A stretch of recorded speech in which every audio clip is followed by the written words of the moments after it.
Palabra de vida. Evangelio de hoy. Padre Carlos Yepes. De la carta a los Colosenses, capítulo 1, versículos 15 al 20.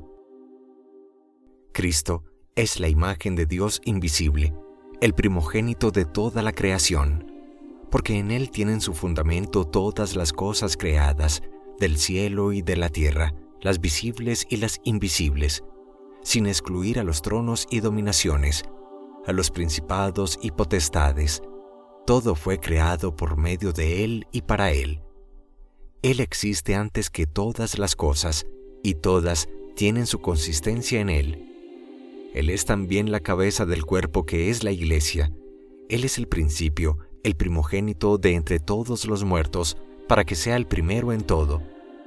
Porque Dios quiso que en Cristo habitara toda plenitud, y por Él quiso reconciliar consigo todas las cosas del cielo y de la tierra, y darles la paz por medio de su sangre, derramada en la cruz. Palabra de Dios, te alabamos, Señor. Salmo 100. Bendigamos al Señor, porque Él es bueno. Alabemos a Dios todos los hombres, sirvamos al Señor con alegría, y con júbilo entremos en su templo. Bendigamos al Señor porque Él es bueno. Reconozcamos que el Señor es Dios, que Él fue quien nos hizo y somos suyos, que somos su pueblo y su rebaño. Bendigamos al Señor porque Él es bueno. Entremos por sus puertas dando gracias, crucemos por sus atrios entre himnos, alabando al Señor y bendiciéndolo. Bendigamos al Señor porque Él es bueno. Porque el Señor es bueno, bendigámoslo, porque es eterna su misericordia, y su fidelidad nunca se acaba. Bendigamos al Señor porque Él es bueno. Del Santo Evangelio según San Lucas, capítulo 5, versículos 33 al 39. En aquel tiempo los fariseos y los escribas le preguntaron a Jesús: ¿por qué los discípulos de Juan ayunan con frecuencia y hacen oración? Igual que los discípulos de los fariseos, y los tuyos, en cambio, comen y beben. Jesús les contestó: ¿acaso pueden ustedes obligar a los invitados a una boda a que ayunen mientras el esposo está con ellos? Vendrá un día en que les quiten al esposo, entonces sí ayunarán. Les dijo también una parábola: nadie rompe un vestido nuevo para remendar uno viejo, porque echa a perder el nuevo, y al vestido viejo no le queda el remedio del nuevo.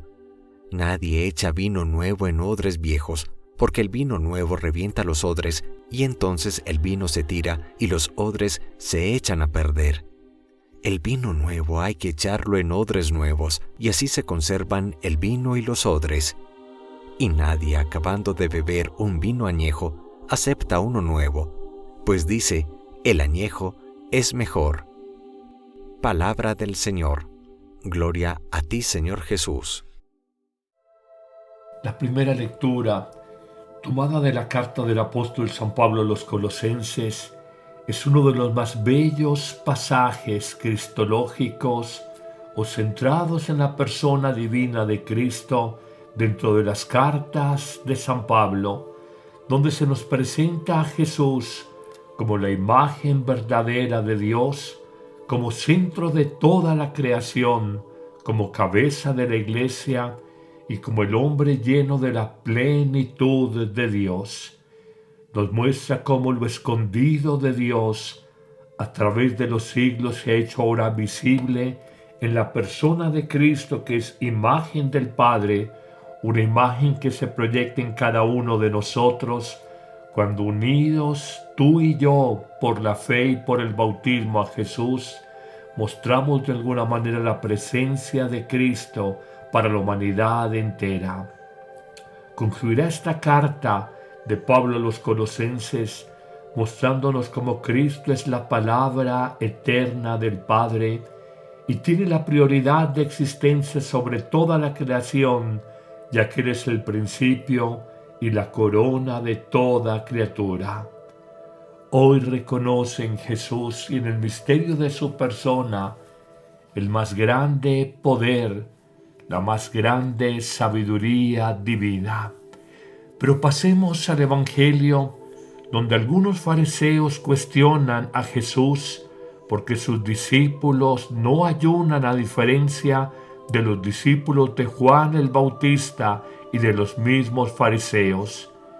Jesús les dirá que solo ayunarán sus discípulos cuando el novio en la fiesta de bodas, y hablando de sí mismo, falte, y esto se dará por su crucifixión y su muerte, y colocará dos imágenes parabólicas. De una pieza de manto nuevo no puede ponérsela a un manto viejo, porque la rasga, y un vino nuevo recién fermentado no puede colocarse en un odre o bolsa de cuero vieja, porque la va a estallar y el vino se va a derramar, indicando con ello que las viejas estructuras y esquemas religiosos del judaísmo reinante en tiempos de Jesús no pueden contener la novedad, la revolución del mensaje y de la fe cristiana. Pero hoy, a propósito de esa revolución del Evangelio propuesta por Cristo, reconocemos que hay viejos prejuicios en la humanidad de hoy, en nuestros contemporáneos, que los han alejado prejuiciosamente de Dios, diciendo ideas equivocadas sobre el Padre de los cielos y sobre su Hijo Jesucristo. Señalemos algunos prejuicios universales que a mucha gente le han alejado de la verdadera fe. El primero de ellos, señalar el cristianismo como una religión de moralismos. Debes de hacer, tienes que hacer. Claro, la fe cristiana tiene una moral, una forma de actuar, una exigencia, pero la fe cristiana es sobre todo la experiencia profunda y gratuita del amor de Dios que se nos ha dado, que sostiene nuestra vida y nos lleva a descubrirla como amor donado, amor entregado. Pero hay un segundo prejuicio universal, y es que se habla a veces del cristianismo y de la iglesia como la iglesia y la religión de los resignados frente al misterio del sufrimiento, del mal, de la muerte. ¡Qué falsedad! Si hay alguna religión que responda con claridad al misterio del dolor, es precisamente el cristianismo, cuando Jesús, desde su sufrimiento, su pasión en la cruz que lo llevó a la muerte, nos muestra cómo el dolor asumido con fe y amor purifica, cómo el dolor entregado a Dios nos hace crecer y madurar, cómo el dolor, mirándolo en su profundidad, nos hace más sabios, cómo el dolor ofrendado al Señor redime y salva por nosotros y por los demás. Más allá de la certeza del sufrimiento está la gran certeza del consuelo de Dios en mi sufrimiento. Pero habría un tercer prejuicio que manejamos los seres humanos, y es creer que la fe en Jesús es la fe y es la religión del castigo, del Dios vengativo, del juez severo.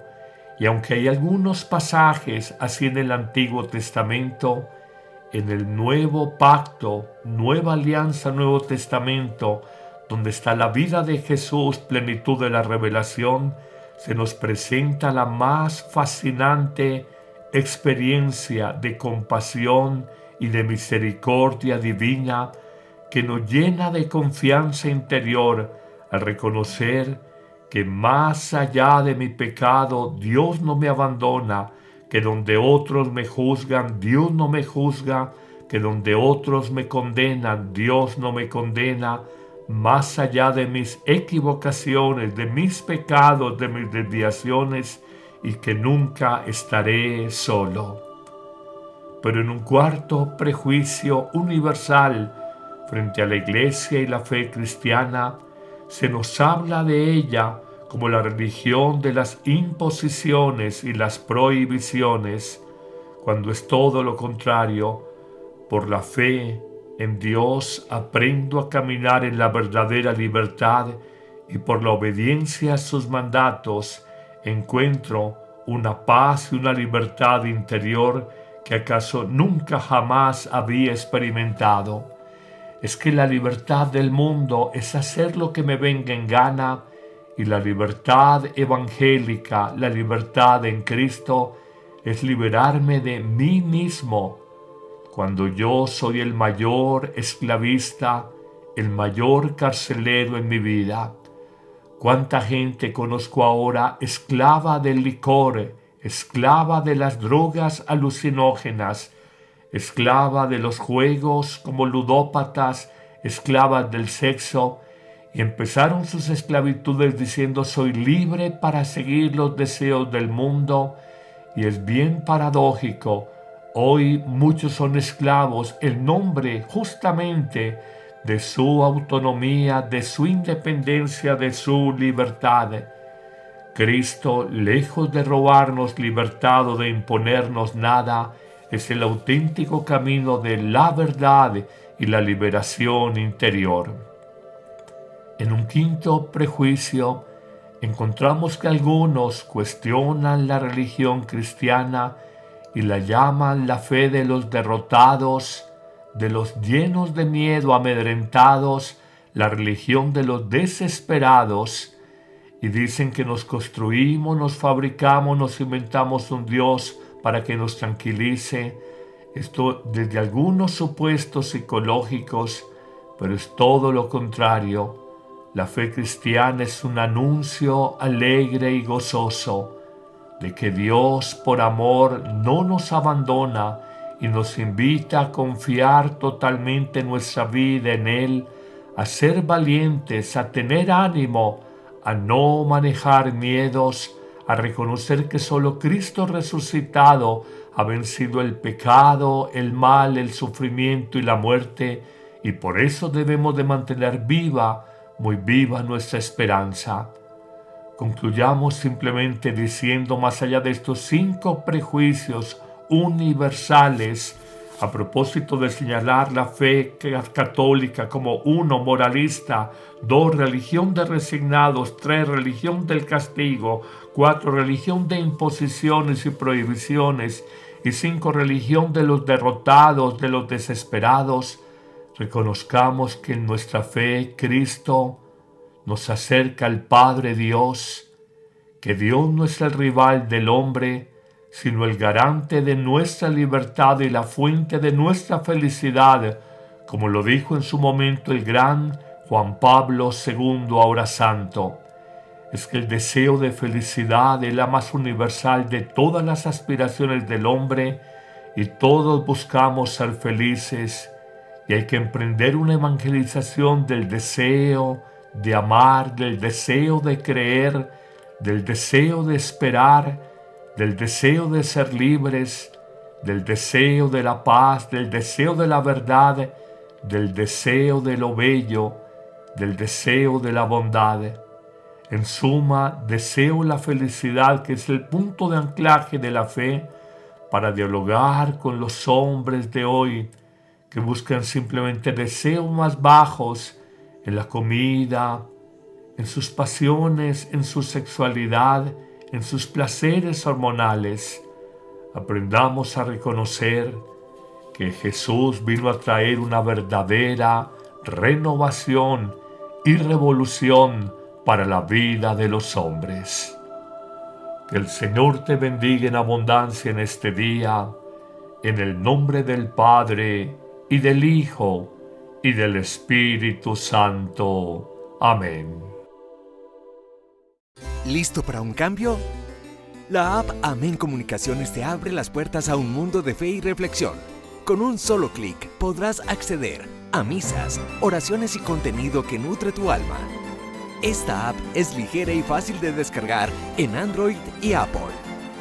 El Padre Carlos Yepes te invita a unirte a esta comunidad de fe y esperanza. No dejes pasar la oportunidad de crecer espiritualmente cada día.